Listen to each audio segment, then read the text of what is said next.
Good afternoon students, कैसे हैं आप सब बच्चों। आज हम स्टार्ट करने जा रहे हैं second part, that is chemical change.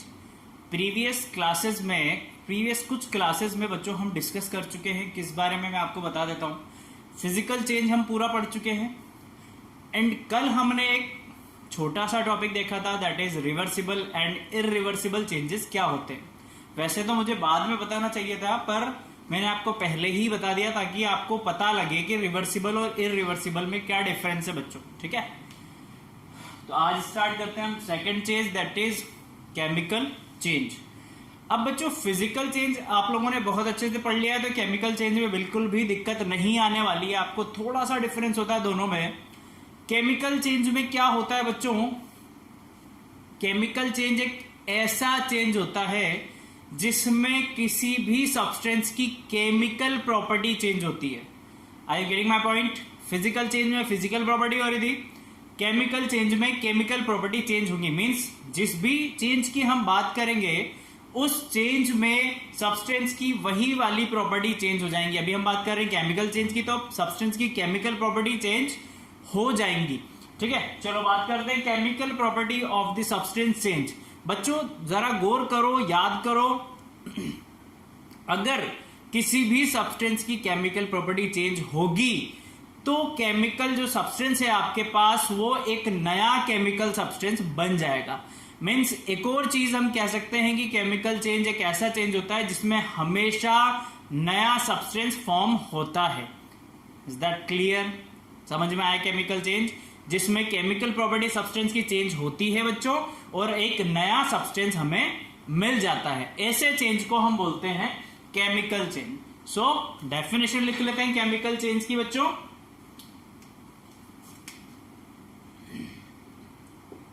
those change in which chemical properties of the substance changes and always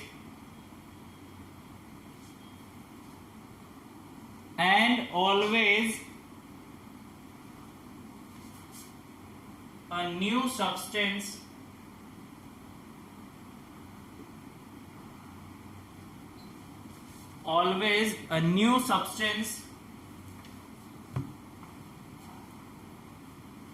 is formed,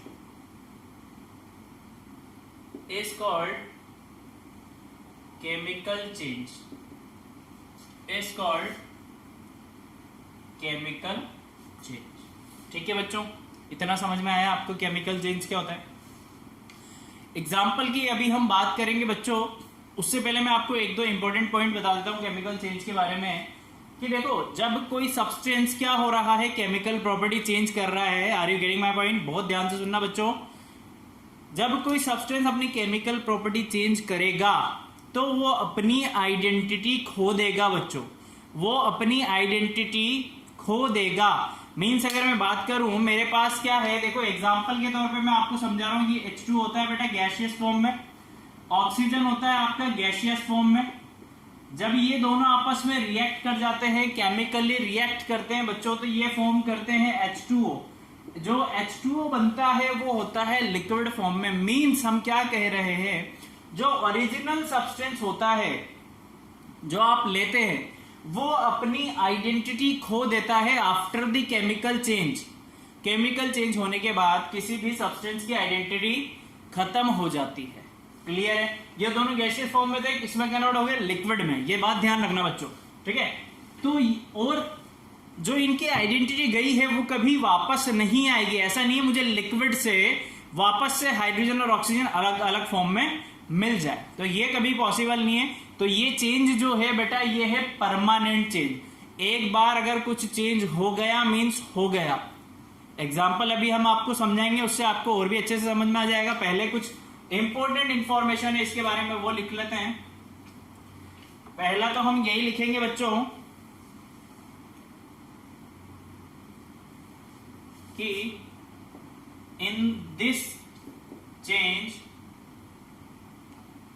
the original substance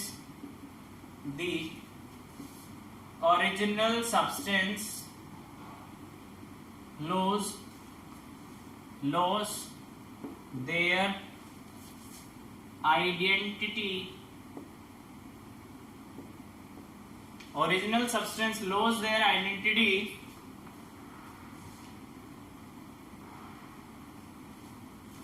and get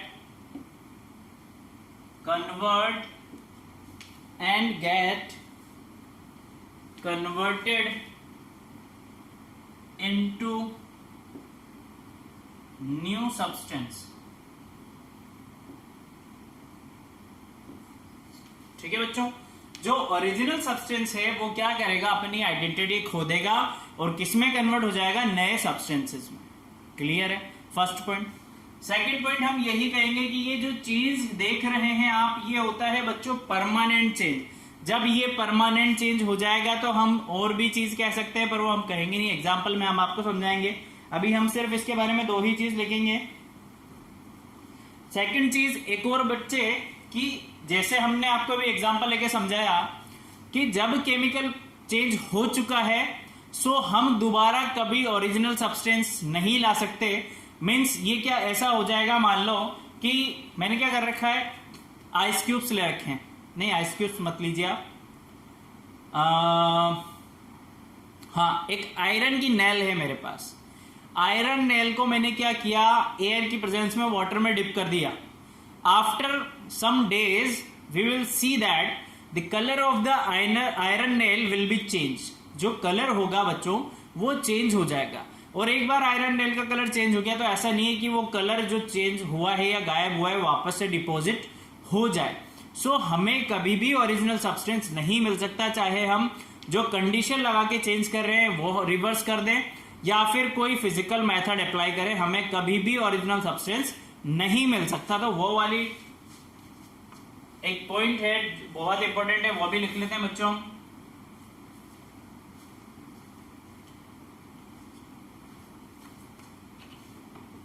In this change, the original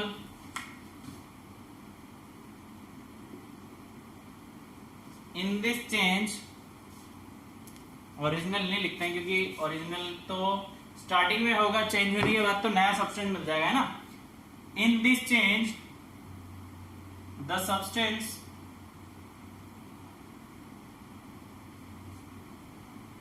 cannot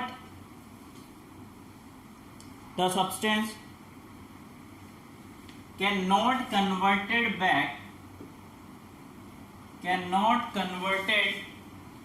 back to their original form या फिर bracket में लिख लेना आप original state. ठीक है, original form or state by reversed the condition। चाहे आपने जो कंडीशन अप्लाई करके केमिकल चेंज किया है बच्चों, चाहे आप उसे रिवर्स कर दें तब भी क्या होगा, जो ओरिजिनल सब्सटेंस है वो हमें नहीं मिलेगा। मीन्स एक और चीज हम कह सकते हैं कि ये कैसा चेंज है, it is permanent change।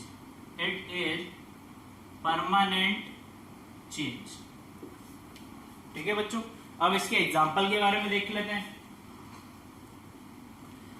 Example की अगर हम बात करें, एक एग्जाम्पल की बात करता हूं मैं, एक्सप्लेन भी उसे कर दूंगा अच्छे से, फिर कुछ एग्जाम्पल हैं वो मैं लिख दूंगा। हम बात कर लेते हैं बर्निंग ऑफ पेपर के बारे में। मैंने एक पेपर लिया, मैंने उसे बर्न किया बच्चों। सो पेपर बर्न होने के बाद किसमें कन्वर्ट हो जाएगा, ऐश और स्मोक में। सो बर्निंग जो पेपर है मेरे पास, जो स्मोक इकट्ठा हुआ है, जो ऐश इकट्ठा हुआ है, उससे मैं कभी भी ओरिजिनल पेपर जो था वो नहीं ला सकता। ये सबसे अच्छा एग्जाम्पल है, तो उसके बारे में हम लिखेंगे यहां पर बच्चों।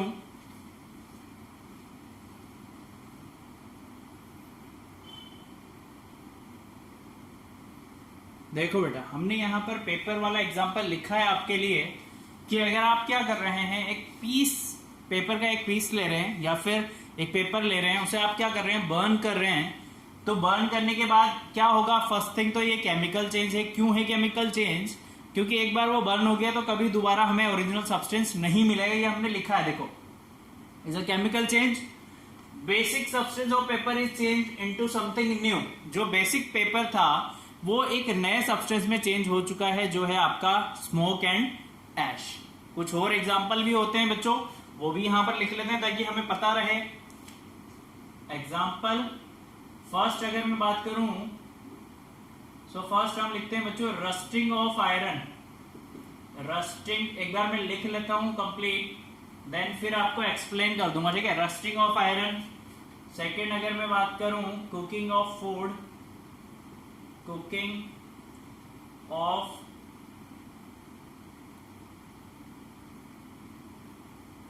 सही से लिख लेते हैं एक बार, है ना, गंदी राइटिंग हो गई। गंदी राइटिंग तो अच्छी भी नहीं लगती वैसे भी।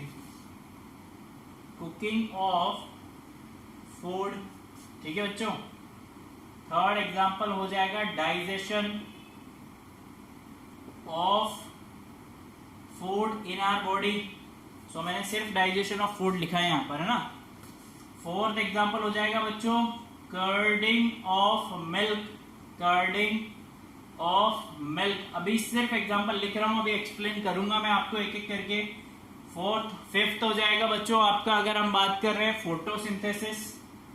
फोटोसिंथेसिस। इतने एग्जांपल हम इसलिए लिख रहे हैं ताकि आपको याद रहे बच्चों।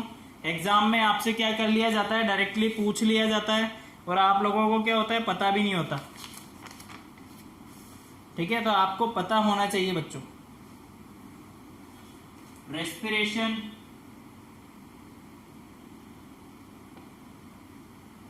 सेवंथ अगर बात करें बर्निंग। बर्निंग किस किस चीज की हो सकती है, कोल बर्न हो सकता है बच्चों, पेट्रोलियम, पेट्रोलियम में गैस बर्न हो सकती है। पेट्रोलियम में सब कुछ आ गया आपके, केरोसिन, पेट्रोल, डीजल पेट्रोलियम में आ जाता है, ठीक है। वुड वगैरह एक्सेट्रा लगा के आप लिख सकते हैं। बर्निंग, किसी भी चीज की बर्निंग होगी तो वो केमिकल चेंज भी होगा, ठीक है। नेक्स्ट अगर हम बात करें, सो बच्चों नेक्स्ट हो सकता है आपका formation of wine. Formation of wine. Next अगर हम बात करें, नेक्स्ट होगा बच्चों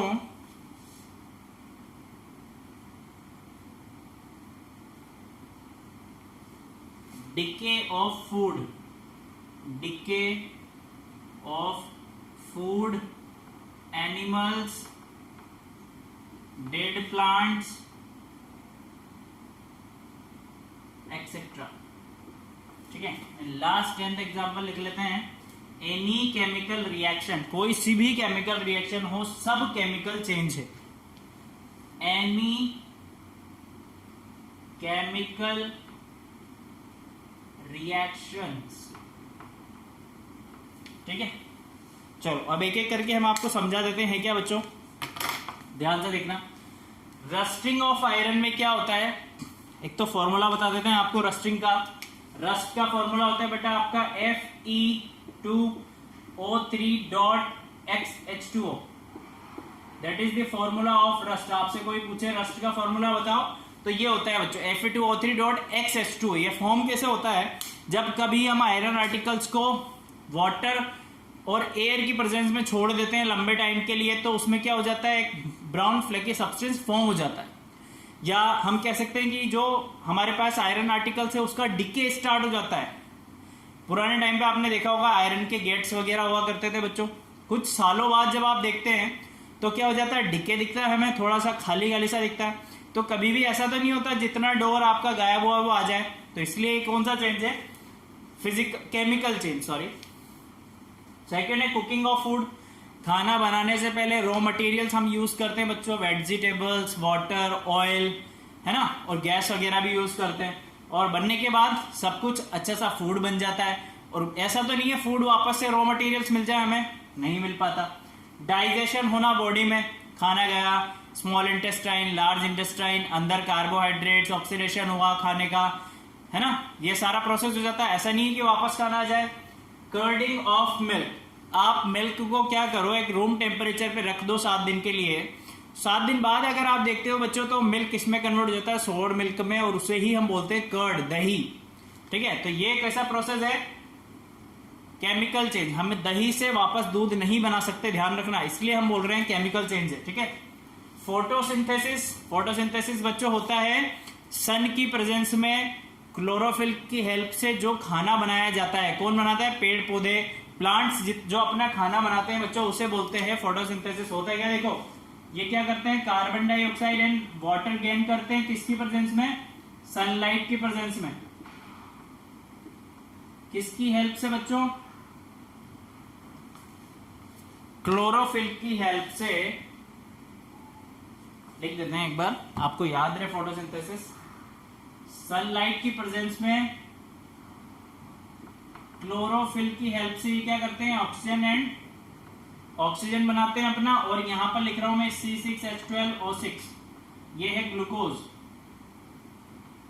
अपना खाना बनाते हैं बच्चों। कौन, प्लांट्स वगैरह, है ना, ये है फोटोसिंथेसिस। ठीक है, नेक्स्ट हमने लिखा है रेस्पिरेशन, हम ऑक्सीजन इनहेल करके हैं, कार्बन डाइऑक्साइड एक्सेल करते हैं। ऐसा नहीं ऑक्सीजन लेके ऑक्सीजन ही हम एक्सेल करें। बर्निंग, बर्निंग हमने आपको बता दिया। फॉर्मेशन ऑफ वाइन, फॉर्मेशन करने के लिए क्या जाता है, जो कच्चे फल होते हैं उन्हें पहले अच्छे तरीके से क्या कराया जाता है बेटा, खराब फल को लेके उन्हें सड़ाया जाता है, उन्हें गलाया जाता है, फर्मेंटेशन किया जाता है, उनका प्रोसेस होता है, उसके बाद वाइन बनाई जाती है। ठीक है, डिके ऑफ फूड, खाने का खराब होना, कोई एनिमल्स मर जाता है, वो पेड़ पौधे खराब हो जाते हैं, मर जाते हैं, तो वो कभी भी ओरिजिनल नहीं हो सकते। एंड लास्ट वन हमने लिखा है कि एनी केमिकल रिएक्शन, जितनी भी केमिकल रिएक्शन होती है नेचर में, जितनी भी केमिकल रिएक्शन होती हैं सब केमिकल चेंज है। क्लियर है बच्चों? ये केमिकल चेंज था। कल की वीडियो में या कल के लेक्चर में हम डिस्कस करेंगे बच्चों कैरेक्टरिस्टिक्स के बारे में, और एक एक्टिविटी आपको बताएंगे ताकि आपको पता लगे केमिकल चेंज किस तरीके से होता है। वैसे ये एग्जाम्पल आपको इसलिए हमने बताया ताकि एग्जाम में आपसे पूछे तो आपको पता रहे कि ये वाला एग्जाम्पल मैंने केमिकल चेंज में पढ़ा था। Okay, thank you, keep learning.